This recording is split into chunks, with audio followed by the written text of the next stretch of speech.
Hello and welcome to Face to Face. Today we're going to be talking about focusing on cell phones and some of the dangers related to cell phone use, especially by children, but to all of us really. And we're going to be talking about the broader issue as well of the broader issue of electromagnetic radiation, science, and some general subjects like that.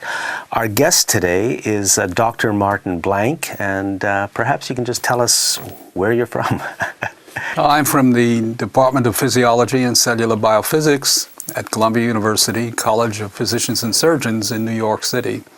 I told, is it Professor Blank? Yes. Yeah, I told Professor Blank we've never had a guest on from Columbia University today, and we're honored really to have somebody here from Columbia. Well, I'm pleased to be here. Yeah. Now, I think most people know about Columbia University, and the issue we're talking about is very important. And it's an issue of safety for all of us, but especially for children. And it's the issue of safety when using or being exposed to cell phones. And so I'd like to ask Dr. Blank, is there any question about this issue? Are cell phones safe for us to use? Well, if one listens to the authorities, the answer to that is a clear yes. However, if one looks at the biological science that has been accumulated in the last few years, I think it's quite clear that there are a number of biological systems that are activated that are warning signs that things are not quite as simple as that. The sinister thing in this whole issue is that one does not feel anything in terms of the symptoms. In other words, these changes are going on inside your body without your sensing them. If you use a cell phone, you may occasionally, if you've been on it for a long time, you may feel that the side of your head gets slightly warmed. But the fact is that you don't sense anything else going on.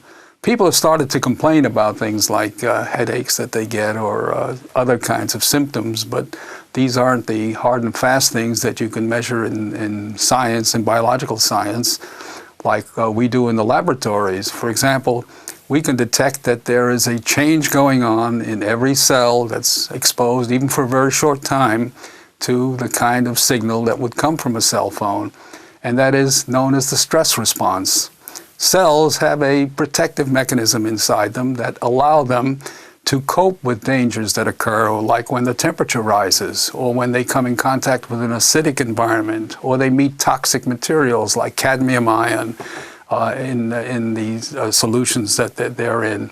And this stimulates them to start making telltale proteins called stress proteins. Now, EMF, the stuff that comes out of cell phones, the stuff that comes out of power lines, the stuff that comes out of a whole lot of different kinds of EMF, they all activate the stress response, and they do so at very, very low levels. The stress response is the cell's way of telling you that it feels that something harmful is in the environment, and it's activating its what we call a 911 call or an SOS at sea, something that the cell's in danger, it's mobilizing its resources to cope with that kind of danger. So when you use a cell phone, I don't, let me correct you, I do not own a cell phone. And I also don't own a cell phone. My wife owns one, which she keeps in the glove compartment should we need one when we're in the car. But otherwise, we find that landlines serve very nicely. That was the general you. But when somebody else turns on a cell phone or just has it and is using it, you're saying that every cell in their body is, or just in their head, or where the radiation, maybe you can just... Well, let me not say every cell. Okay. I recently wrote a review in which I went through the literature and found that there are certain cells that do not respond with a stress response, that have been tested.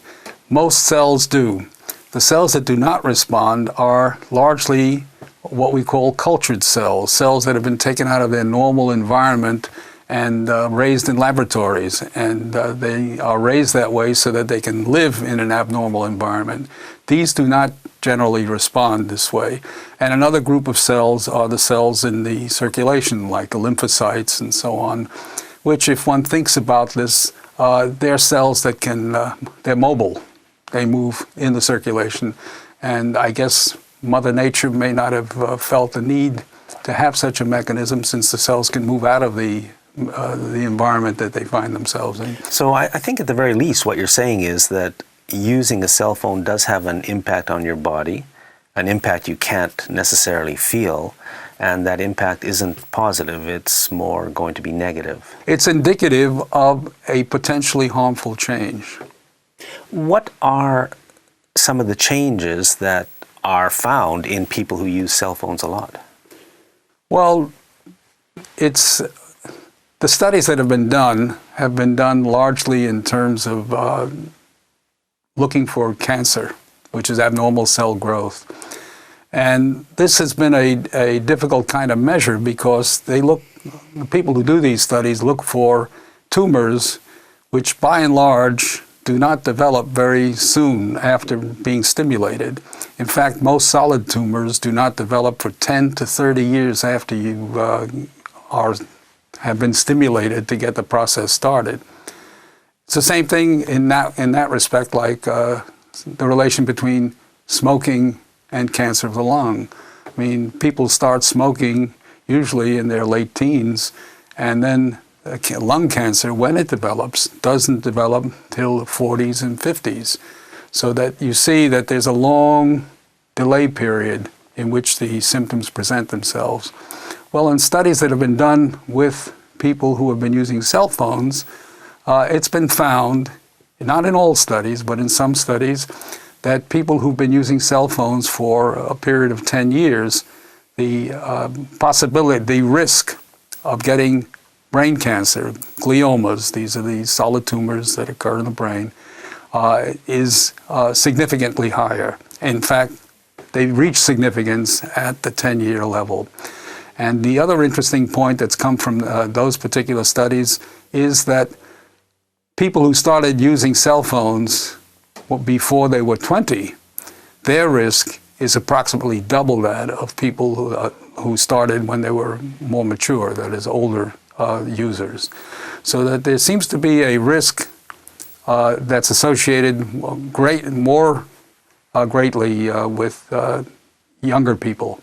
And that stands to reason, because the younger people have a much more active metabolism, their cells are reproducing at a faster clip, and therefore the kinds of things that lead to cancer, which are errors that occur in the DNA, the errors that are not caught by the safety mechanisms we have inside us, these errors just get propagated, and slowly they will build up, but they build up much faster in younger people.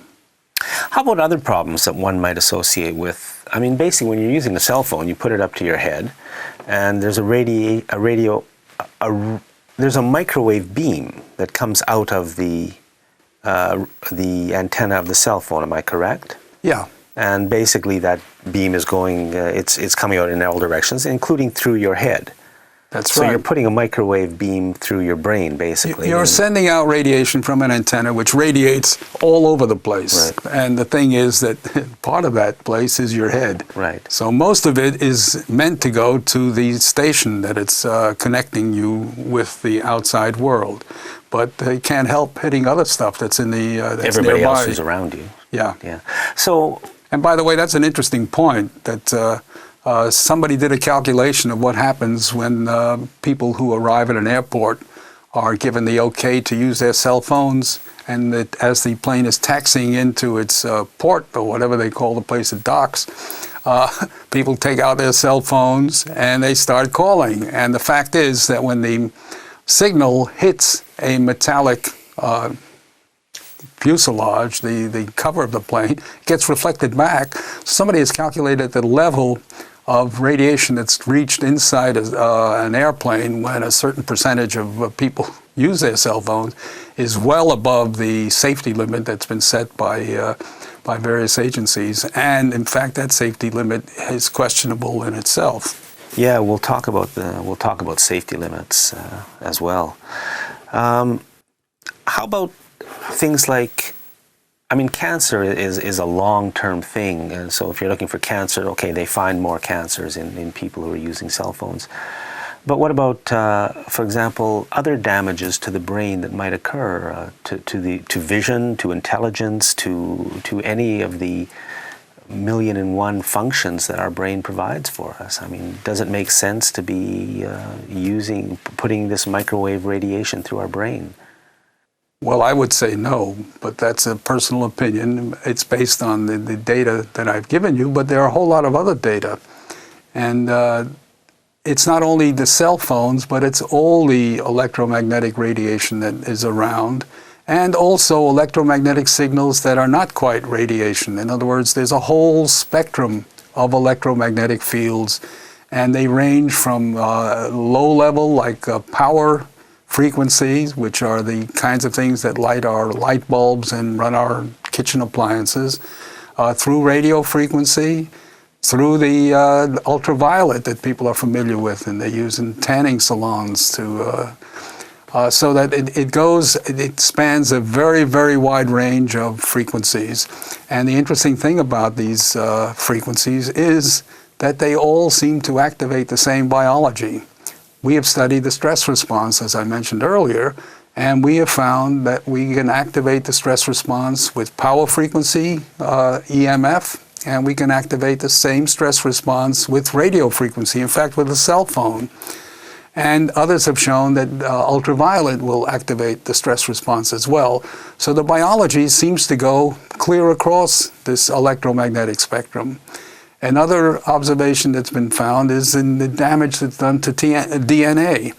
DNA is the molecule that contains the genetic information that we each have within our cells that gives us our uniqueness and gives us the ability to make all the necessary proteins that we need for life.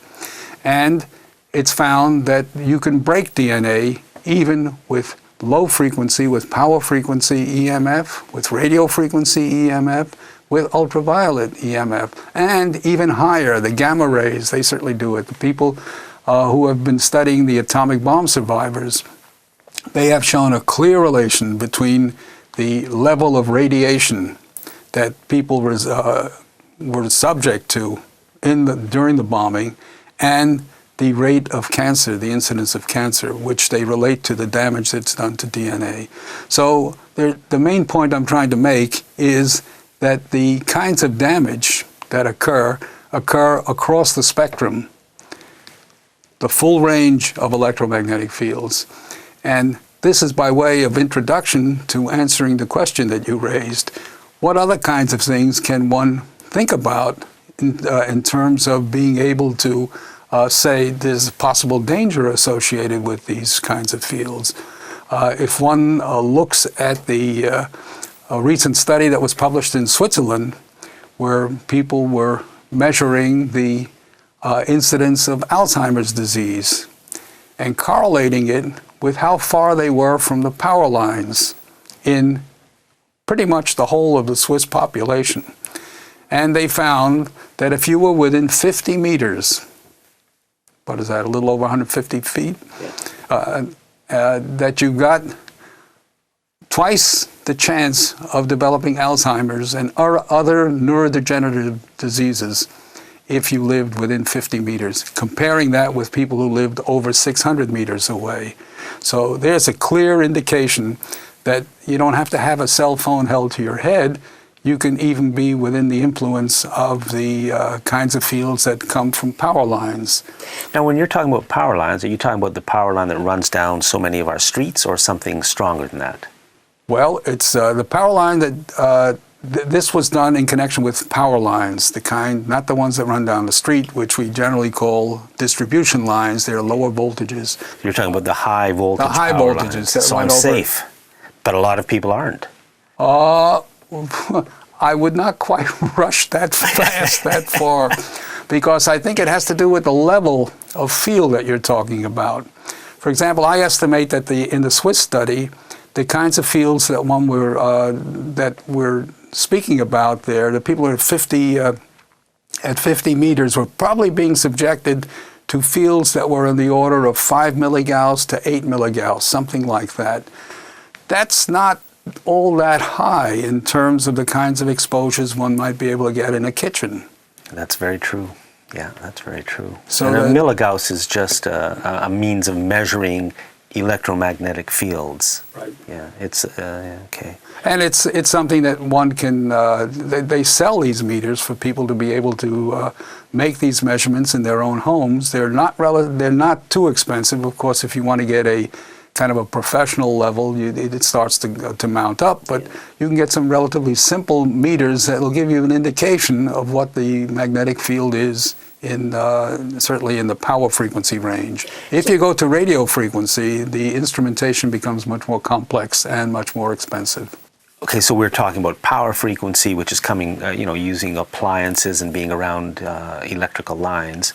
Radio frequency, you're moving up into frequencies like using a cell phone, a television, things like that. Yes? Yes. Okay. Now, you mentioned this study was done in Switzerland and done recently. Yes. And yet, I think probably nobody in Canada ever heard of it. So I'd like to just talk about the role of the media here for a moment, because one of the most important things is that if people don't know of the dangers, then of course they're going to react in very, very different ways than if they do think there's a concern.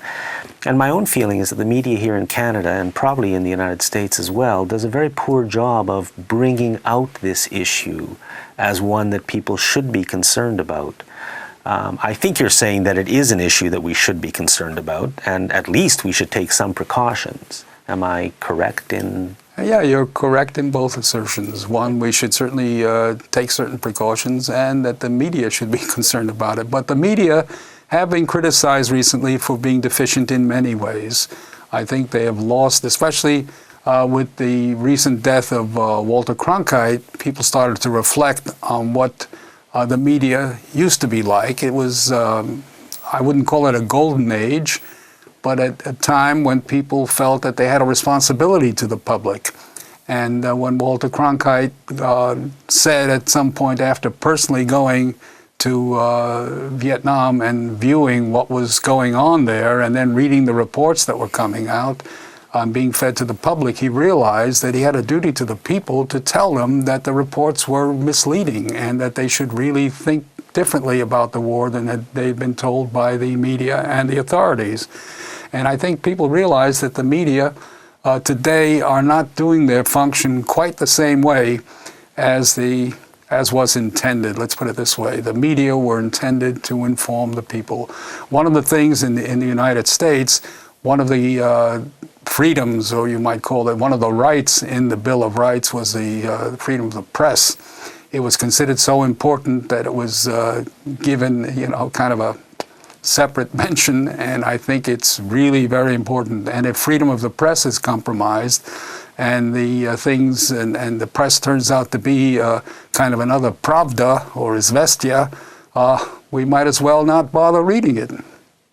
Or watching it, or listening to it. Definitely. Yeah. And I feel that our media has become like Pravda or Izvestia. It's become, it's not a free press. It's a corporate-owned media, and it's become more of a propaganda machine for corporate interests than anything else. And it's very difficult to run a democracy if you don't have a free press. It's very difficult to run a democracy without an informed public. So this study in Switzerland took place, and I'm sure there have been many, many dozens of studies. I remember a year or two ago in Britain, the scientific community, as a whole, stood up in a lot of anger because some of the cell phone companies began marketing cell phones towards quite young children. And the scientific community in Britain stood up and said, you should not be doing this, and got a lot of coverage in the media. Here, when they started marketing cell phones towards very young children, and not a word was, something may have been said by the scientific community, but the media certainly never reported it, so the public remains uninformed. Yeah, it's, I agree wholeheartedly. It's a question that the there's a lot of changes have occurred in our society, slowly, but they've distorted a number of things that many of our institutions that are apparently very vital for the survival of society as we know it. Now, it may turn out that George Orwell was right when he described a future where things would be very different. We may be slowly going there. It was interesting that when they removed the books from the Kindle, they chose. Remember, the Kindle decided to remove a number of books that it sold to users. The books that they removed were the George Orwell books. Right. What we've been talking about is exposure by all of us, basically 24 hours a day, to electromagnetic fields that come from everything around us, from the appliances in your home, to televisions and computers, to cell phones, to the wiring in your home, and even outside if you're in urban environments, because there's wiring all over the place, and all of that gives off a field. It makes sense to practice what Central Mortgage and Housing Canada said, I think about 10 years ago. They put out a report and said that prudent avoidance is a good idea. In other words, knowing the potential problems and making sure you at least avoid the worst of them, so we can all be a little better protected. Maybe you can talk a bit about, you mentioned earlier that Europe is ahead of us in a lot of these issues, and also maybe you can talk a little bit about Wi-Fi and what's happening both here and in Europe on that issue, because it's another danger that's been added. But maybe first you can talk about if good things are happening anywhere in the world that we can sort of try to emulate. Maybe you can fill us in.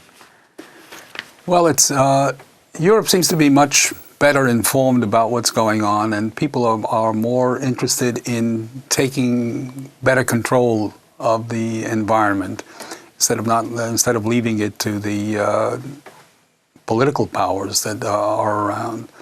I think probably the telltale news item is that last September, the European Parliament voted that they have to re-examine the standards, the safety standards that have been in effect for quite a while in Europe. And they did so on the strength of the information that they had in the Bioinitiative report. And that was a report that was put together by scientists and with the idea of trying to inform the public. Perhaps I should digress a moment and say something about that. You were involved with that? Yes. It actually originated at a symposium that I had organized at a meeting of the Bioelectromagnetic Society. We met in Cancun to discuss the precautionary principle, which is something that has been part of the Treaty of Paris that set up the European Common Community. And they said basically that one should examine how much effort it would take to prevent problems and compare it to how much effort would be required once the problem arose. And if it doesn't cost all that much, why don't we do the precautionary thing? In other words, it's basically like a stitch in time saves 9, So Europe decided to go sort of in that direction. They decided to go in that direction, and they will do so. And they did. And the reason they quoted, one of the reasons they quoted, was the Bioinitiative report, which had been started at that symposium that I mentioned, and we discussed it after the presentations. There were 3 presentations, and then we had a long discussion, and we kept going. We scheduled an extra session after that and kept going. It became clear that the scientific community itself had not been adequately informed and that we should probably do more in that respect. So a number of us got together. There were 4 of us who got together and organized a committee, a working party, and we set in motion the Bioinitiative report, where we solicited among the scientists who are active in different areas, and each one was given the task to review the literature and come up with a summary of what is known and what suggestions, if any, they had. And this was put together, and it was edited by Cindy Sage and David Carpenter, and it's online. Everybody can get it. You just type in bioinitiative report and you can download it, and it's very long. You don't want to print it out, but you can read selected sections of it. And several recommendations were made in terms of what should be done. And it was these recommendations and the science behind the recommendations. In other words, it wasn't just pulled out of thin air. It was arrived at as a result of going through the literature and seeing what was known, what was not known, the positive results, the negative results. In other words, it was I would say, a kind of assessment one would get in a good review material. And one of the things that we've been criticized for in terms of this report, and we've received criticism largely from the sources that one would expect, that the people being very defensive about the need for changing regulations. And I might say that Health Canada is perhaps one of those who do not wish to make any changes. Health Canada, unfortunately, no longer works for the health of Canadians. It now works for the health of corporate Canada. It seems to be that way, but the changes that were advocated in terms of these standards were criticized for not being the standard scientific publication, and so we've done the same job again in a standard scientific publication, and actually with an August dateline, that is next month, there'll be an issue of the journal Pathophysiology with review papers, fully peer-reviewed, and they will be published with basically the same kind of information and virtually the same kind of recommendations. So what does the bioinitiative report say to us, who have never heard anything about it, by the way, but if we did, I'm talking about the Canadian public, what does the bioinitiative report say? The bioinitiative report says that there's a lot of biology that's been going on at levels that are considered entirely safe, that is without any biological effect. Now, I think what you mean is that, for example, Health Canada tells us that cell phones are safe. And you're saying that there are biological changes that happen at levels that Health Canada is telling us are safe. Yes. Okay. More or less. And that's also, folks, that takes place in your home as well, because if you have the old CRT television set and it's against one wall and the baby's crib is on the other side of that wall, you're exposing your baby to electromagnetic fields. And again, that Health Canada says are safe, but the bioinitiative report says there are dangers at these levels. Yeah, there are scientific papers that have been studied. There have been studies that have made measurements and have indicated that there are biological changes that occur at those levels that are potentially harmful. And that's really the way to put it. The fact is that if you're exposed to these kinds of fields, nobody suddenly drops in his steps being this kind of field. It's not like a taser, which, by the way, is another... Let's not go there. We won't go there. But that's designed to stop you in your tracks. But the fact is that this is something that is slow and insidious. And like cigarettes. Like cigarettes. And remember what cigarettes have done to us. And remember that for a long time they were considered innocuous. And certainly the industry told us that they were.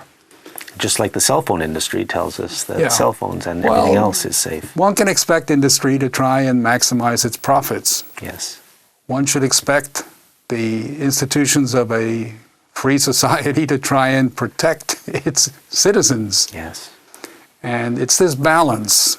And I think that you have this constant battle, not battle, that's the wrong word, but this constant struggle, I guess is the way to put it, between these different forces, and the government should really be trying to be on the side of the people who...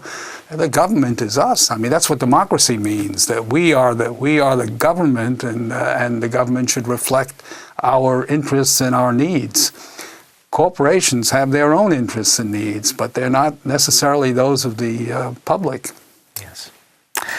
So I think you said that in Europe they accepted what the bioinitiative report is saying. They recognized that there were some dangers at some level, and they've I would say, been progressive and moved forward. Yes, there are certain beyond countries, where we are. I don't have the list in my head, but there are countries like Switzerland and Austria and Italy that have made changes, and there are others that are contemplating changes. There are individual cities that have been made very low levels. The city of Salzburg in Austria is probably has the lowest standard. Maybe Liechtenstein, that little duchy in Central Europe, has put. And by the way, so they've made standards that are out there to protect the citizenry from all of this. Right. What do they do? Well, how do they do it? How could we do it? Oh, the way they did it is they passed a law. And they got a lot of flack from people, from the cell phone companies that said, well, you're going to kill your industry, your tourist industry. People want to make being in control. You know, they want to be able to contact with the outside world, and they won't be able to make calls.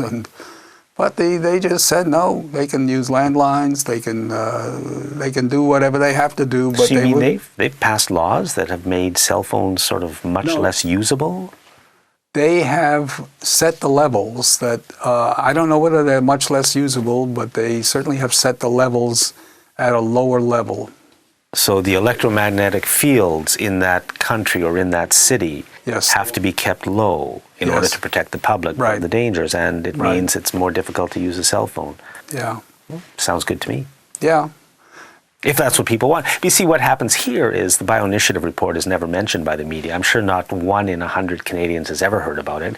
I heard about it through a friend of mine a year ago, and he made me at least look at it, which I did. And I remember there were some shocking statements in there coming from, you know, a scientific body, things that I'd never heard or seen before. I mean, it was strong language that was being used. Yes, yes. It's...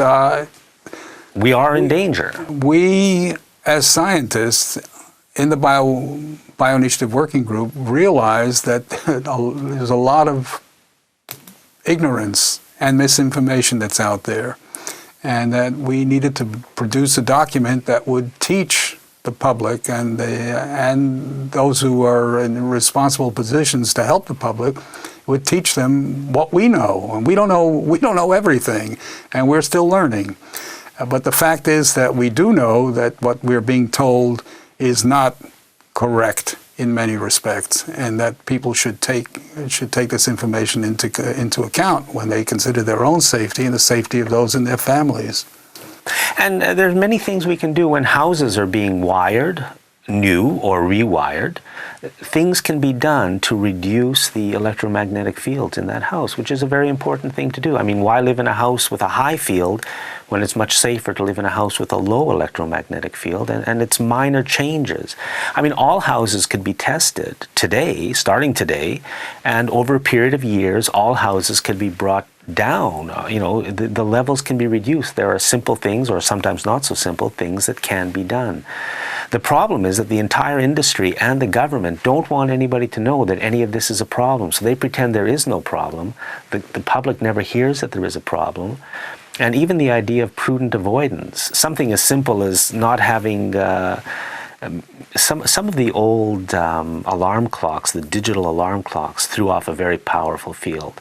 The very thing that everybody has right next to their head when they go to sleep every night. I mean, even if we could be warned about something like that, but they won't. They pretend there's no problem. Yeah, it's interesting that some of these units have very powerful fields, but the saving grace is that the fields fall off very rapidly. Yes. So when you're maybe a couple of feet away from it, then your field has reached a level which is very low, and you generally shouldn't have to worry about it. But I can't say it's safe. I won't use that word because we don't know what level of what level constitutes safe. What are some things around somebody's house that they should be a little bit careful of? I was at a talk the other day, and the woman said some mobile phones, not cell phones, but the phones you use in your house. Oh, cordless phones. The cordless phones, the new DECT, D-E-C-T phones are apparently designed to be on pretty much all the time. They don't communicate with the base stations, with the antennas that are transmitting, but they communicate with the little box, that cradle where you put the phone when you finished using it. And so if you carry it around with you, the phone is on all the time. And when it's on all the time, it's communicating and sending out its signal, and that those signals are apparently high enough to be something of concern. If you have the phone in its box, it's okay. Well, I Maybe think not. so, but I don't know when it actually goes off. But I think it's on all the time. But I think when it's in its when it's where it normally rests, then I think that it's sending out its signal in a very confined area. Is there anything else in the home that people should be aware of, or maybe at some jobs, in some places where people work? Well, there are a lot of things that people don't ordinarily think about, but when you use an appliance, you ground it to avoid shock. And usually you ground it to a cold water pipe.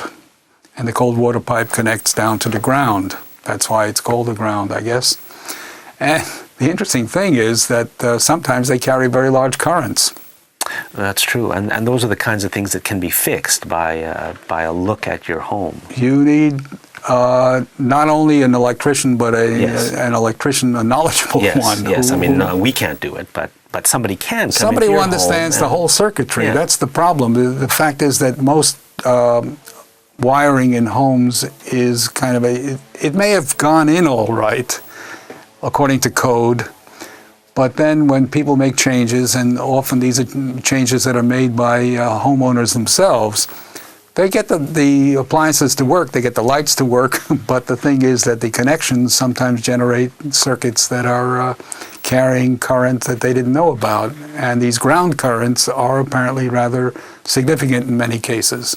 I'm told that when you get about a third of the power that comes out of a power company, powerhouse, comes back via the ground current.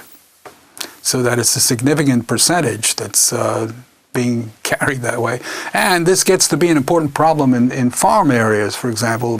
People have reported that the milk farms, for example, occasionally get problems when they have a fair amount of electricity in there for a lot of their machinery that's involved in animal Milking the husbandry. cows. Yeah.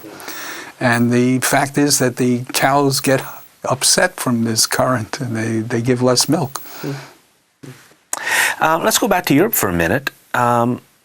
Something new that's coming into the picture these days is wireless, Wi-Fi. It's coming into schools. Entire downtowns are being hotels. Everything is wireless now, wireless communication. I understand that in some places in Europe, this is being turned around, and they're saying there's a risk here that we should not expose citizens to. Yeah, I'm not really up on that, but I do know that Wi-Fi is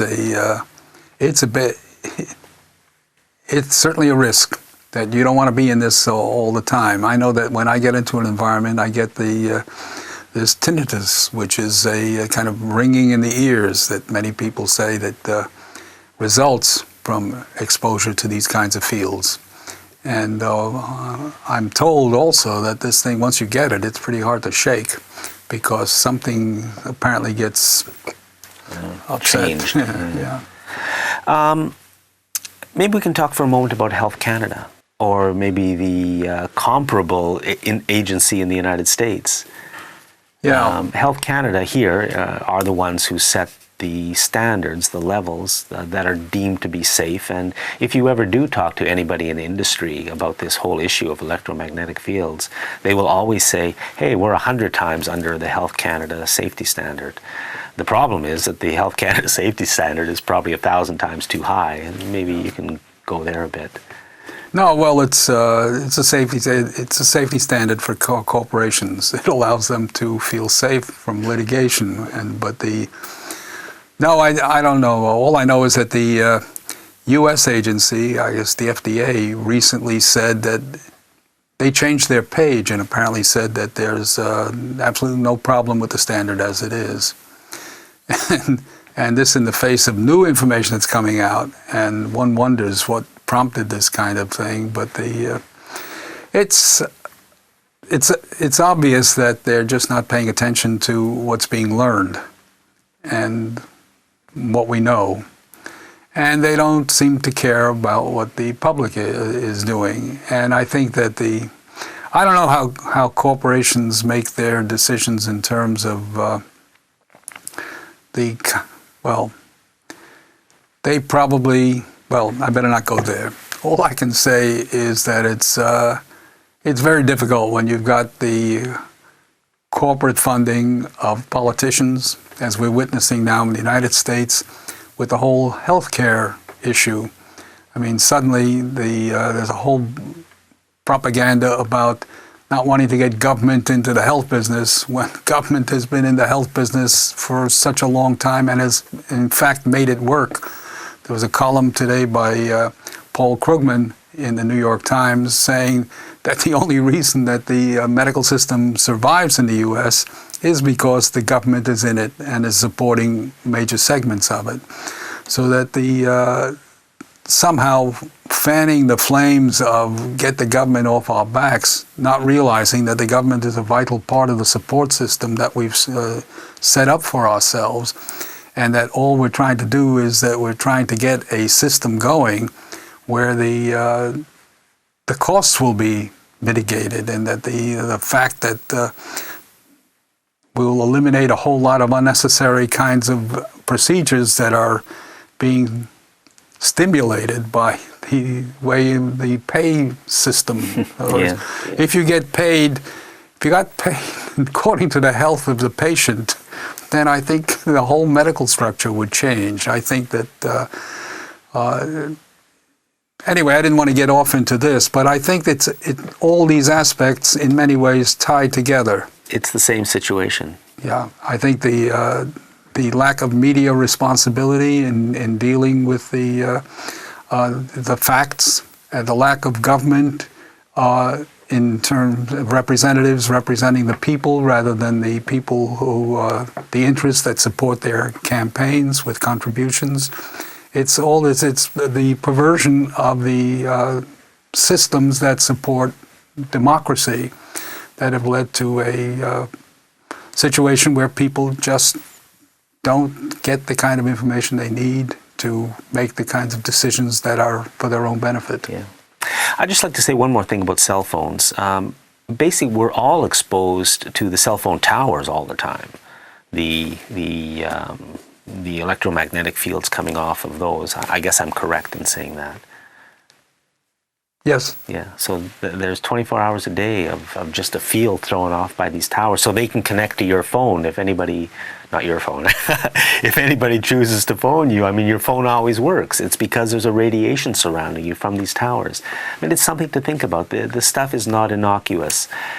And when you mention this, perhaps I should bring in the fact that you turn on your TV set, if it's not on cable, or your FM radio, which is not on cable, you're going to get a signal, and that signal is coming through... Loud and clear? Yeah, but it's not coming through any cable, it's coming through the atmosphere. And there have been studies. I mean, there was a study that was done in San Francisco that you can probably find online. It was the Sutro Tower study, S-U-T-R-O. That was, you'll find it published by Dr. Neil Cherry, who died a couple of years ago, but it's a very good analysis of the distribution of cancers in children around the Sutro Tower. What was the Sutro Tower? This is a television, FM radio, UHF broadcasting tower for all of San Francisco.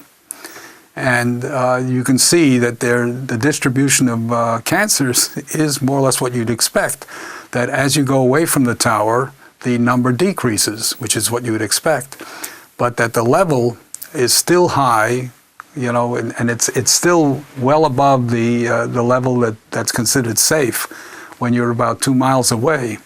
And the incidence there is still, I think the risk is about 5 times higher than normal, so that there's an abnormally high cancer risk in that population, and this was done many years ago.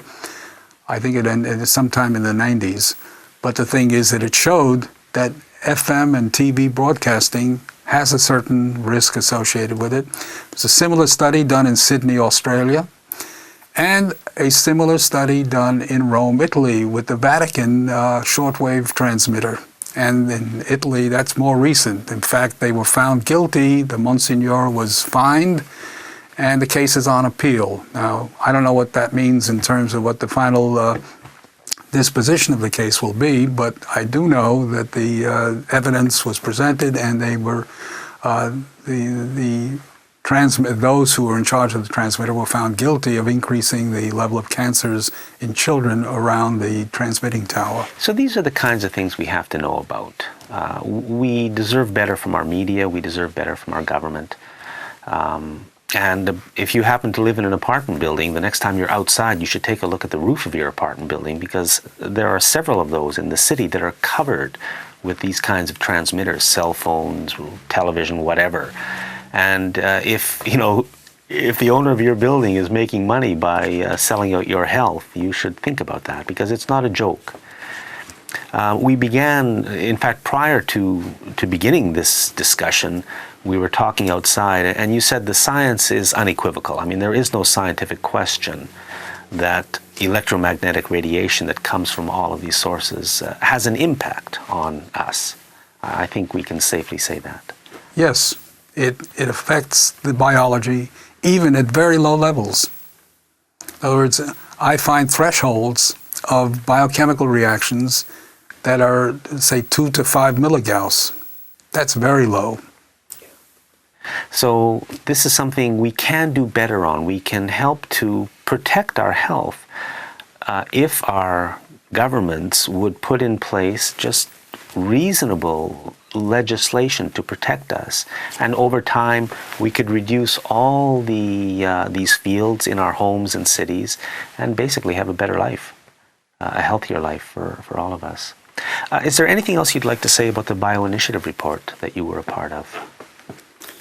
Well, it's we found ourselves being scrutinized, and a lot of people were very happy with what we did. A number of people criticized us, as you might expect from a number of industrial sources. And I said we've come out with an update and a peer-reviewed document, which is being published with an August dateline, but the papers have already appeared online. You have the pre-publication online, so the papers are accessible now at the moment, but you get a hard copy will be out with an August date. It was like what we used to call a pickup game, Well, kids used to show up at the lot with a ball and a bat, and then you choose up sides and you make a game.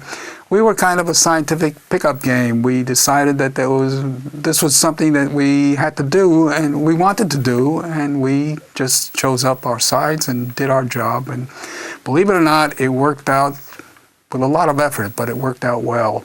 And I think that it should encourage other people to try and do whatever they can. As scientists, that's really what we can do. We can try and bring the information to the people, and the people should be able to pick it up and use it. They should be able to carry the ball, and many have, and we're very gratified with that. And I think the response that we got from the European Union, I think it was a very good indication that we were in many ways successful, and at least in that component, in getting some people mobilized. I hope that we will be able to keep going and eventually get something here on the North American continent. Was there any reaction from the Canadian government to the Bioinitiative report? I don't remember if there was an official reaction, but I don't remember, but basically their stance is that the information in there does not change their feeling about the standards. We have to act, folks. Dr. Blank, is there anything else you'd like to say? No, except thank you. It's been a very enjoyable conversation. I hope a number of people have learned something from this, and if they have any further questions, I'm sure they can look up information on the internet, and they can certainly contact me. Many have, on the basis of the Bioinitiative. Do you have a website or something like that? I don't have a website, but I have a an address, Okay. and people have found me. Okay. And anyone can Google Bioinitiative Report. One word, bioinitiative. Okay, and do so. Take a look at least at the recommendations, and I can't remember if there's an executive summary. There is a summary. Okay. I read parts of it. I was forced to by a friend of mine, and as I said, there were some shocking things in there. This has been Face-to-Face. We've been talking to Dr. Martin Blank of Columbia University. We've been talking about some very important issues regarding the health of all of us. We've also been talking a little bit about our democracy and the political system and media system within which we live. Thank you very much for watching, and I do hope you've gotten something out of it.